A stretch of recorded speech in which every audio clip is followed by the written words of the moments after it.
लिंग पुराण में 7 गलतियां बताई है कंगाल होने की। ये गलती अगर आपने भी करी है तो जिंदगी में कितना भी पुण्य करोगे उसका फल नहीं है। आज की कथा को लिखकर रखना, शायद तुम्हारी जिंदगी संवर जाए। लिंग पुराण में 7 गलतियां बताई है व्यक्ति को बर्बाद होने की। पहली गलती है, उसमें से अगर आप स्वीकार कर रहे हैं ये गलती तो समझ लो कि गलती आपने करी है। गंगा जल तो बुलवाया टैंकर भरकर, 21,000 बेलपत्र भी समर्पित कर रहे हो। आप मंदिर के अंदर बैठ गए, दर्शन करने वाला आता रहा, किसी को अंदर प्रवेश नहीं दिया। आप गंगा जल चढ़ाते रहे, आप बेलपत्र चढ़ाते रहे, आप स्वयं पूजन करते रहे, और दूसरा व्यक्ति ना जाने किस भाव से, किस रूप में आकर भगवान की सेवा करना चाहता था। पंडित जी ने आपके चक्कर में उसको जल नहीं चढ़ाने दिया, पंडित जी ने आपके चक्कर में उसको बेलपत्र नहीं चढ़ाने दिया। पहली गलती यह हो गई कि भगवान के भक्त को भगवान से दूर कर दिया गया। अब उठा लो श्रीमद् भागवत कथा।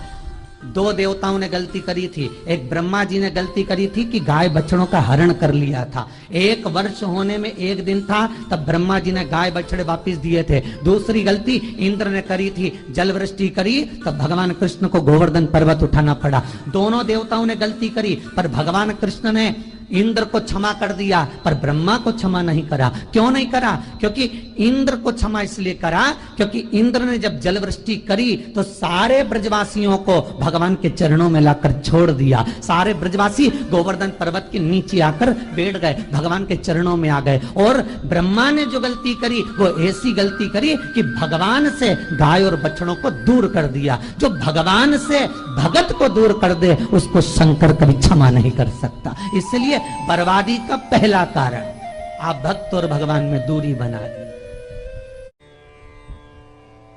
दूसरा कारण, भगवान की जब पूजन कर रहे हो, 21,000 बेलपत्र चढ़ा रहे हो, गंगा का जल चढ़ा रहे हो, चंदन चढ़ा रहे हो, अबीर चढ़ा रहे हो, गुलाल चढ़ा रहे हो, तो तुम्हारे भीतर ये अहंकार, जब तुम पूजन करके उठो तो उठते समय तुम्हारे भीतर अभिमान नहीं होना चाहिए कि मैंने जो अनुष्ठान करा उसके बराबर कोई नहीं कर सकता।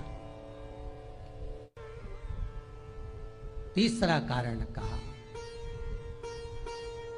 कि भगवान की सेवा तो आप कर रहे हो, भगवान की चाकरी में तो आप लगे हो, भगवान की आराधना भी कर रहे हो, दिया भी लगा रहे हो, धूप बत्ती भी लगा रहे हो, स्नान भी करा रहे हो, पंचामृत स्नान भी करा रहे हो, सारी पूजन अर्चना सब तुम कर रहे हो।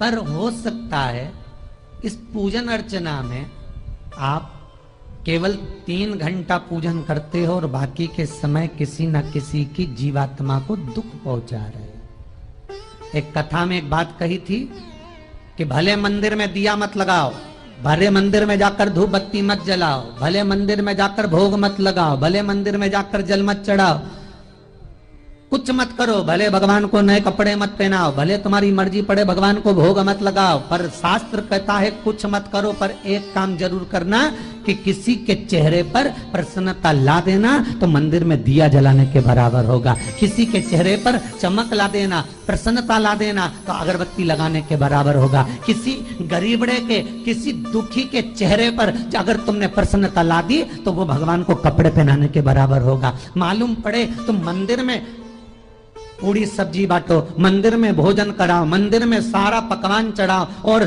कोई तुम्हारे कारण अगर दुखी है तो तुम्हें वो सुख का भान नहीं हो सकता। तीसरा कारण है हमारा, वो सुख नहीं मिल सकता। चौथा कारण है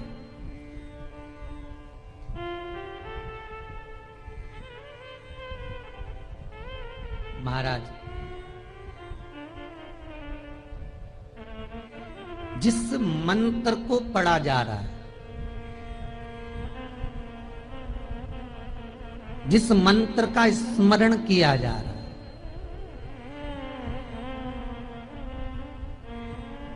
जिस भगवान की माला को हम जप रहे हैं, हम पाठ कर रहे हैं, उसमें त्रुटि। उठा लीजिए दुर्गा सप्तशती। दुर्गा सप्तशती का हिंदी अनुवाद में एक थोड़ा सा दृष्टांत दिया है, आपको मालूम होगा।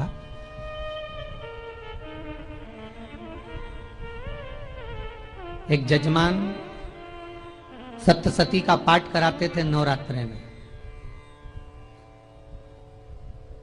नवरात्रे पूरे होते थे और उनकी पत्नी मर जाती थी।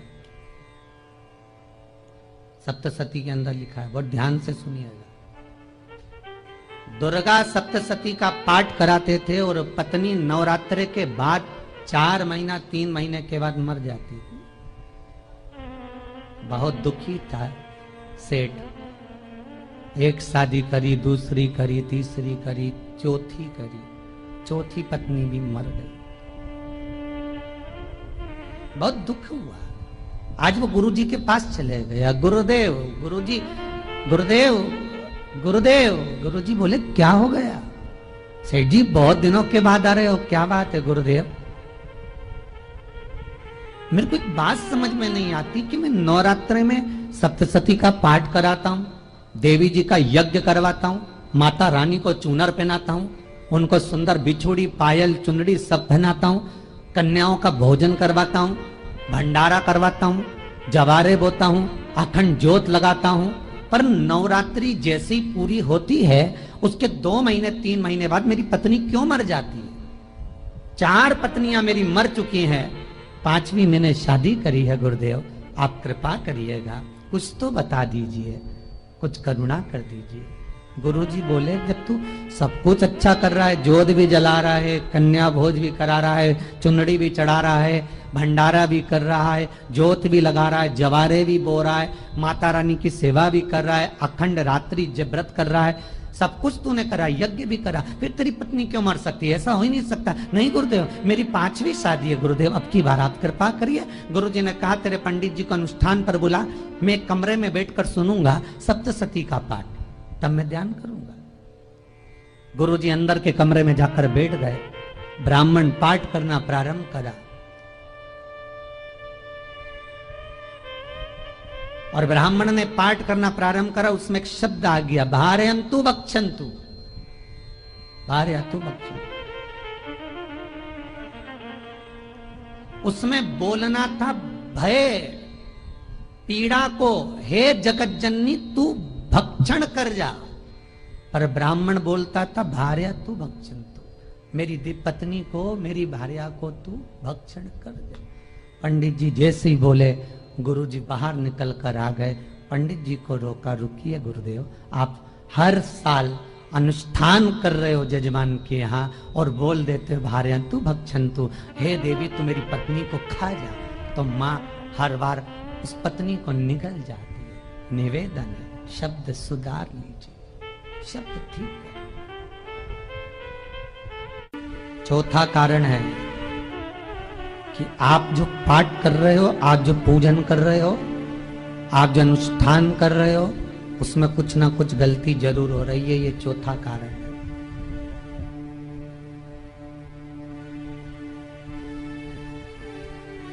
एक बार पूरे घर के लोगों को बिठाओ, अपने घर के लोगों को, मम्मी से पूछना, मम्मी तुम कौन कौन सा पाठ करती हो? एक बार मम्मी से पूछना, फिर एक बार पापा से पूछना, पापा आप कौन कौन सा पाठ करते हैं सुबह? फिर बहू से पूछना, भाभी आप कौन कौन सा पाठ करती हो? फिर छोटी दुल्हन से पूछना, छोटी दुल्हन तुम कौन कौन सा पाठ करती हो? भैया आप कौन कौन सा पाठ करते हो? आप कौन कौन सा पाठ करते हो? पूछना। जब घर के अंदर बड़ी बहू अलग तरह का पाठ कर रही है, छोटी बहू अलग तरह का पाठ कर रही है, मंजली बहू अलग तरह का पाठ कर रही है, माँ अलग तरह का पाठ कर रही है, पति अलग तरह का पाठ कर रहा है, तो उसका जो प्रभाव है, कौन सी चीज कहाँ टकरा रही है, जिसके कारण घर में रोग इतना है कि कोई सही होने वाला ही नहीं है। अब तुम कहो कि सीवर वाले गुरुजी ने उपाय बताया, हमने बहुत करा, पर सही क्यों? तो सही क्यों नहीं हो रहा है? उसका कारण है या तो बड़ी बहू जो पाठ कर रही, या सास जो पाठ कर रही, जो पति जो पाठ कर रहा है, नाते जो भी उस घर के अंदर रहकर जो पाठ अर्चना कर रहा है, उसमें जरूर कुछ ना कुछ ऐसा हो रहा है जिसके कारण वो काम नहीं कर पा रहे। उसमें कुछ ना कुछ गलती हो रही है जिसको तुम समझ नहीं पा रहे, जिसको तुम अपने आप को बहुत विचार करते हो कि मेरे बराबर कोई नहीं कर सकता, मैं शंकर की भगत, मैं राम की भगत, मैं कृष्ण की भगत, मैं जो करती हूँ बहुत अच्छा करती हूँ, मैंने जो किया बहुत अच्छा करा। पर हो सकता है उसी कारण आपको दुख झेलना पड़ रहा,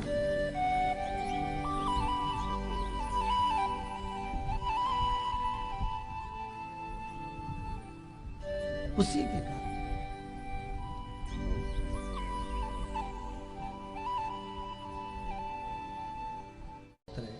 महाराज, हमने जो दान किया, हमने जो पुण्य किया, हमने जो सत्कर्म किया, वो किस जगह पर लगा? पांचवा सूत्र,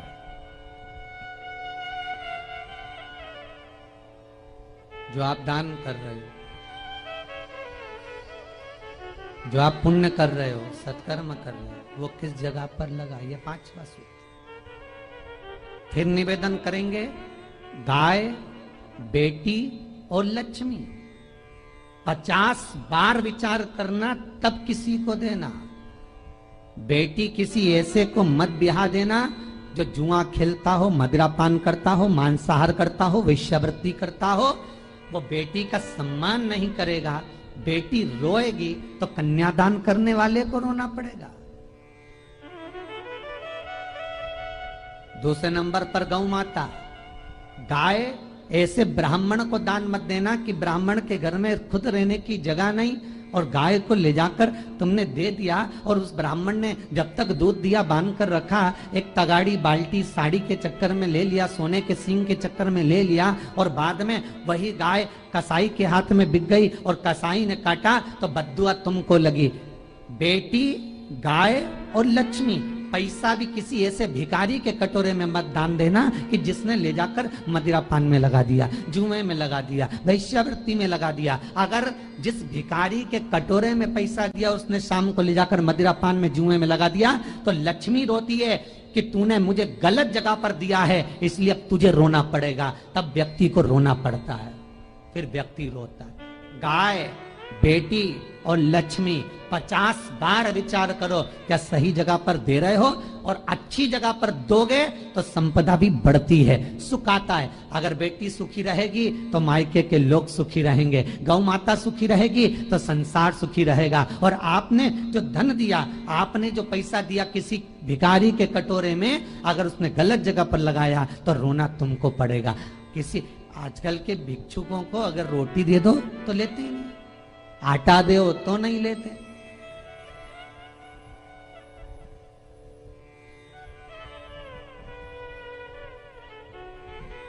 पहले के समय में जो भिक्षुक आते थे ना, तो रोटी बनी हुई मांगते थे। बूढ़ी बूढ़ी माताएं जानती होंगी, चिमटा बजाकर, घुंघरू बजाकर कहते थे भोजन, तो 2 रोटी निकाल कर दे दी जाती थी घर से। लो बाबा, तो माता इतना प्रेम रखती थी, केवल रोटी नहीं देती थी, बाबा बैठो हम सब सब्जी लाकर देते। इतना प्रेम था बुजुर्ग माताओं का, बैठो।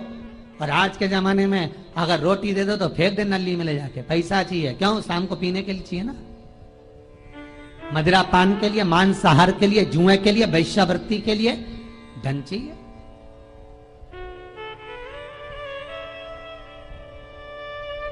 भोपाल के और इंदौर के, इंदौर का राजवाड़ा चौराया और भोपाल का लाल घाटी चौराया, इन दोनों चौराहे पर इतने से बच्चे लोग भीख मांगते हैं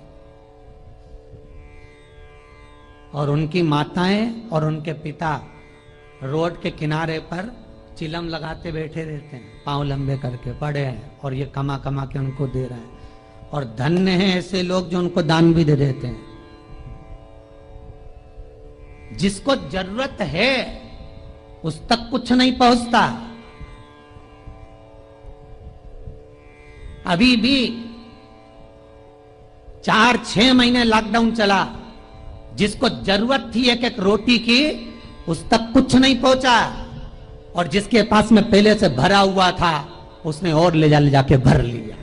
जिसको जरूरत थी उस तक नहीं पहुंचा। अभी ठंड आ रही है, बहुत सारी संस्थाएं कंबल बांटेगी, रेलवे स्टेशन पे लोगों को कम्बल ओढ़ा रहे हैं, कोई सो रहा है जमीन पर उसको कम्बल ओढ़ा रहे हैं, बस स्टैंड पे चले गए कोई रोड पे सो रहा है कम्बल ओढ़ा रहा है, तो इतना बड़ा नाम चलेगा कि उनने कम्बल ओढ़ा है, कम्बल ओढ़ा है, कम्बल ओढ़ा है। और वो कम्बल जिसको ओढ़ाया वो दूसरे दिन जाकर कपड़े की दुकान पर बेच के आ गया, 200 रुपए लिया है, रात को पीकर फिर सो गया, क्योंकि फिर कहीं कहाँ आएगा, फिर उड़ा के चले जाएगा, क्योंकि इन्होंने तो ये करके रखा है कि नाम कमाना है तो कम्बल उड़ाए जाओ। जिसको जरूरत है वहां तक सामान नहीं पहुंचता भाई, जिसको जरूरत है वहां तक सामग्री नहीं पहुंचती भाई। आपने दिया और उन्होंने ले जाकर बेच दिया, और फिर सोचते हो कि मैंने तो पुण्य करा है। कई लोग कहते हैं मैंने दान करा, मेरे को इतना फल मिलेगा। काहे का दान करा? ऊपर तो जा, यमराज के डंडे पड़ेंगे।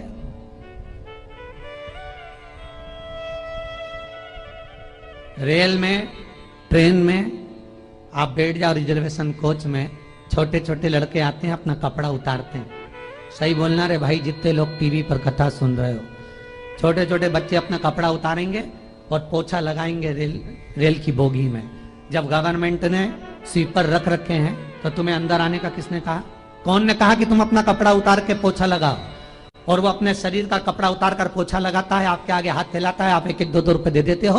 वो अगले स्टेशन पर उतरता है, कोई सूंघने की सामग्री लेता है, सूंघ सूंघ के वो बर्बाद हो जाता है और कहीं कूद कर मर जाता है। उसके मरने में 1 रुपया तुम्हारा भी लगा है, इसलिए नरक तुमको भी भोगना पड़ेगा, क्योंकि उसके मरने में तुमने हेल्प करी है।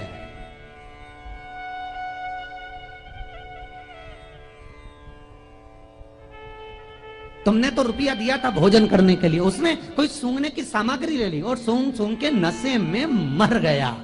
उसके मरने में 2 रुपए तुम्हारे हैं, 1 रुपए तुम्हारा है, तो भोगना तो तुमको भी पड़ेगा ना।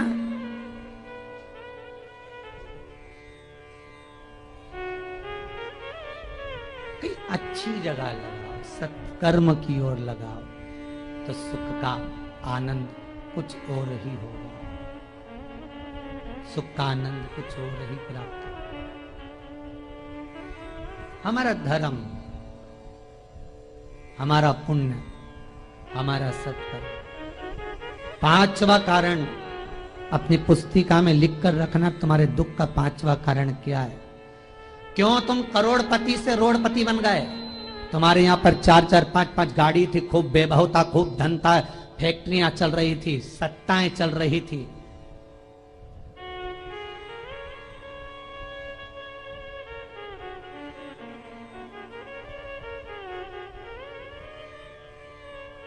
खूब सत्ताएं थी, खूब वैभव था, खूब धन था, पर कुछ भी नहीं, सब धरा की धरा रह गए। सारा कोई वैभव बचा ही नहीं, कोई वैभव नहीं। एक हमारे सेंधवा के भगत हैं महाराज, बड़े भावपूर्ण भगत।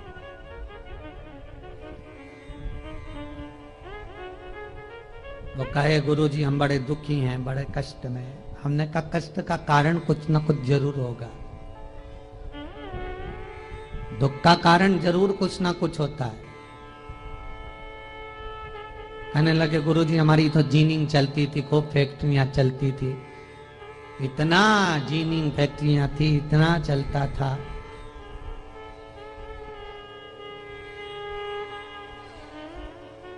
इतनी जीनिंग चलती थी, इतनी फैक्ट्रियां चलती थी, गुरुदेव बहुत दुखी हो गए। हमने कहा दुख का कारण, जो ये 7 कारण है शिव महापुराण के, लिंग पुराण में जो 7 कारण बताए हैं दुख आने के, जब फैक्ट्रियां अच्छी चल रही, जीनिंग अच्छी चल रही, व्यापार अच्छा चल रहा है, तो 7 कारण बताए हैं। कि आप उन 7 कारण में से कोई कारण आपके साथ में हुआ है जिसके कारण आप रोड पर आ गए, करोड़पति से रोड़पति बन गए?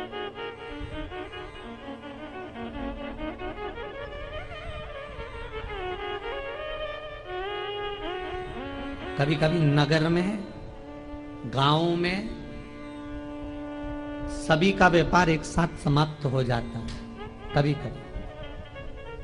कभी गांव में, नगर में सबका व्यापार एक साथ समाप्त हो जाता है, सबका व्यापार एक साथ ही खल्लास हो जाता है, समाप्त, सभी कर्जे में हो जाते हैं। तो समझ लेना कि उस गांव के खेड़े का देव महादेव, उस गांव का खेड़ापति भगवान शंकर, उस गांव का शिव जरूर रुष्ट हुआ है, जरूर रुष्ट। उसको मनाने का प्रयास करो जिससे अपनी नगर, अपना गांव फिर उन्नति की सीढ़ी पर चढ़ जाए।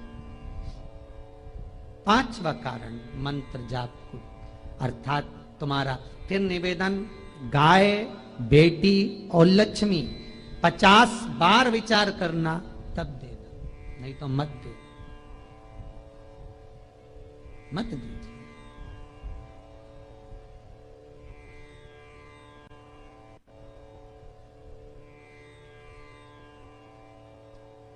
और महाराज भगवान शिव की कथा का छठा कारण बता, हमारे दुख का कारण छठा कारण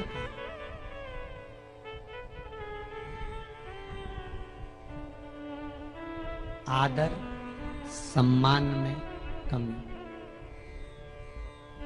घर के जो बड़े हैं, घर के जो बुजुर्ग हैं, घर के जो आदरणीय हैं, उनका सम्मान नहीं कर पाए। सुंदर कहा, जिस घर में माँ बाप की इज्जत नहीं होती, उस घर में देखना कभी बरकत नहीं होती।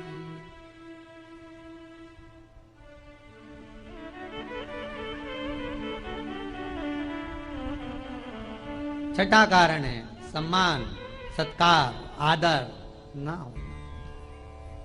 जब धन। सातवां कारण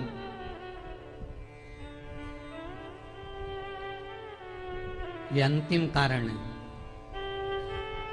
जितने लोग कर्जे में, लदालू में, जितने लोग दुखी हैं, जितने लोग तकलीफ में, आज की कथा को बहुत दिल से सुनना, अपनी गलती को जरूर छांटना।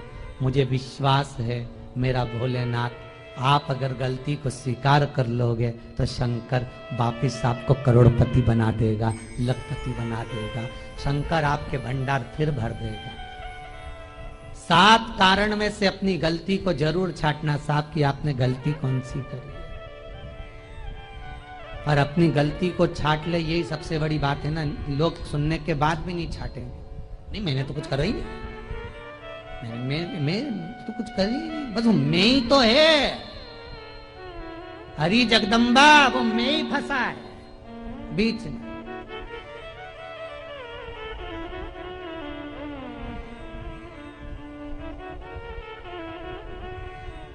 सातवां कारण